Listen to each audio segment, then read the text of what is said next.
நான் உங்கள் யுவராஜ். நீங்கள் பார்த்து கொண்டிருப்பது யூ சீரியஸ் யுவராஜ். இன்றைக்கி தமிழ்நாட்டில் நடந்த முக்கியமான நியூஸை பற்றி தாங்க பார்க்க போகிறோம். அதை பற்றி ஃபுல் டீட்டெயில்ஸ் ஒவ்வொரு நியூஸாக உங்களுக்கு டீட்டெயிலாக எக்ஸ்பிளைன் பண்ணுறேன். ஃபஸ்ட்டு நாம் எதை பற்றி பார்க்க போகிறோம்னா, அண்ணாமலை அவர்கள் இன்றைக்கி பேசின விதம் ஒரு மிகப்பெரிய ஒரு சூப்பரான ஒரு ரைமிங் இருந்துச்சுங்க. அதை பற்றி தான் நான் பேச போகிறேன். திமுக ஆண்டதும் போதும், மக்கள் மாண்டதும் போதும்னு சொல்லி கிட்டத்தட்ட ரொம்ப சூப்பராக எக்ஸ்பிளைன் பண்ணியிருக்காரு. அவங்க ஆட்சி காலத்தில் பாலியல் தொல்லை, பெண்களுக்கு பாதுகாப்பின்மை, அப்புறமேட்டு திருடர்கள், இந்த மாதிரி அப்புறமேட்டு கஞ்சா, இதனால் அஃபெக்ட் ஆனதை பற்றி தான் மிகப்பெரிய அளவில் பேசியிருந்தார்.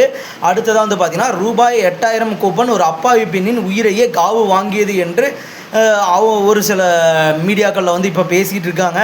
எனக்கு 8000 ரூபாய் கூப்பன் இன்னும் கொடுக்கறதுக்கே ஆரம்பிக்கலை.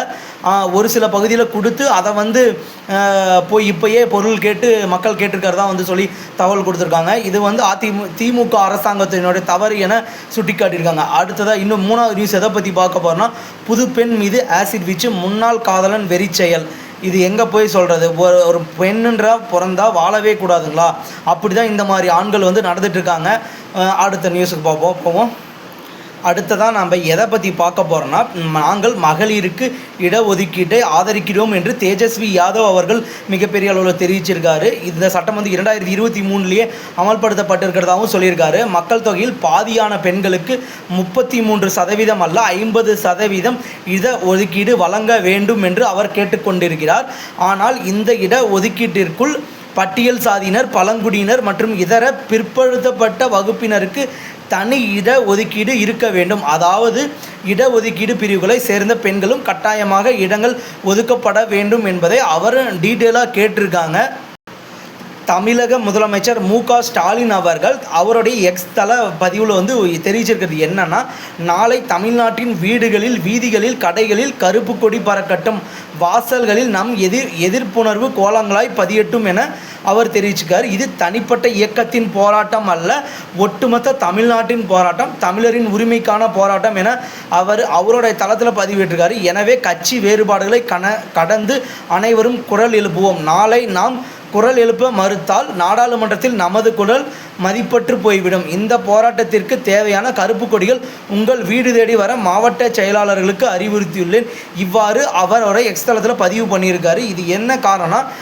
நிர்மலா சீதாராமன் அவர்கள் அந்த லெட்டரை பற்றி ஒரு சம்பவம் நம்ம சேனலில் ஏற்கனவே பேசியிருந்தோம். அதை நம்மளுடைய குரலை மத்திய அரசாங்கத்துக்கு தெரிவித்துக்கிறதுக்கோசரம் இந்த மாதிரியான ஒரு செயலில் ஈடுபடணும்னு சொல்லி நம்ம தமிழக முதலமைச்சர் ஸ்டாலின் அவர்கள் கேட்டுக்கொண்டிருக்கிறார். மொசாட் அமைப்புடன் தொடர்புடைய 35 பேரை கைது பண்ணியிருக்கிறதா ஈரானுடைய அரசாங்கம் தெரிவிச்சிருக்காங்க. அது என்னன்றது டீட்டெயிலாக ஒவ்வொரு பாயிண்ட்டாக பார்ப்போம்.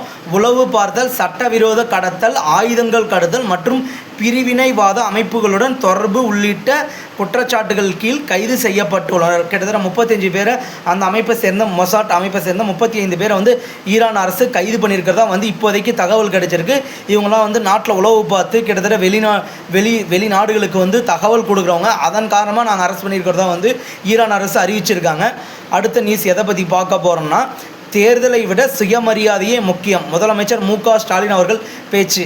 இது எலெக்ஷன் காரணமாக எதுக்கோசரம் பேசுகிறாருன்றது சென்ட்ரல் கவர்மெண்ட்டுக்கு அவரோட எதிர்ப்பு பதிவுக்கிறதுக்கோசரம் தான் சொல்லியிருக்காரு. துரோகிகளின் மொத்த கூடாரம் தேசிய ஜனநாயக கூட்டணி என்று முதலமைச்சர் மு.க. ஸ்டாலின் தெரிவித்துள்ளார். ஓகே, அடுத்த நியூஸ் அதை பற்றி. ஈரானுக்கு ஆயுத விநியோகம் இல்லை, ட்ரம்பின் கோரிக்கையை ஏற்றார் ஜின்பிங். என்ன சொல்கிறாருன்னா, ஹார்முஸ் நீரிணையை நான் நிரந்தரமாக திறந்து விடுவது குறித்து சீனா மிகுந்த மகிழ்ச்சி அடைகிறது. அமெரிக்கா இப்போ ஹார்முஸ் அணையை ஃபுல்லாக ஓப்பன் பண்ணணும்னு சொல்லி ஒரு மிகப்பெரிய அளவில் கோரிக்கை வச்சுட்ருக்காங்க. சீனா அதை மிகுந்த மகிழ்ச்சியோடு ஏற்றுக்கொள்கிறதா சொல்லியிருக்காங்க. அடுத்ததாக பார்த்தீங்கன்னா, 137 சாலை பணிகளை முடக்கி வைத்திருக்கிறது திமுக அரசு. கோவில்பட்டியில் அண்ணாமலை பிரச்சாரம். கோவில்பட்டியில் கடம்பூர் ராஜு மற்றும் விளாத்திக்குளத்தில் சத்யா ஆகியோரை ஆதரித்து அண்ணாமலை நேற்று பிரச்சாரம் மேற்கொண்டார். இன்று பிரச்சாரம் மேற்கொண்டிருக்கிறார். துருக்கி பள்ளியில் மாணவர் துப்பாக்கிச்சூடு, ஆசிரியர் உட்பட 4 பேர் பலி. காவல் அதிகாரியான அவருடைய தந்தையின் துப்பாக்கியை மாணவர் பயன்படுத்தியது தெரிய வந்துள்ளது. ஆசிரியரோடு சேர்ந்து 4 பேர் பலியாயிருக்காங்க. எல்லா நாட்டிலையுமே பசங்க எதனால் ஒரு மெச்சூரிட்டி லெவல் இல்லாதால் இந்த மாதிரி நடந்துக்கிறாங்களா, இல்லை எதன் காரணமாக இப்படி நடந்துக்கிறாங்க, ஒரு சில வயசு வந்துச்சுனாவே அவங்களோட மெச்சூரிட்டி அவங்களே புரிஞ்சுக்கிட்டு அதுக்கேற்ற மாதிரி நடந்துக்கணும். இந்த தம்பி ஏன் இப்படி பண்ணான்றது எனக்கு தெரியல.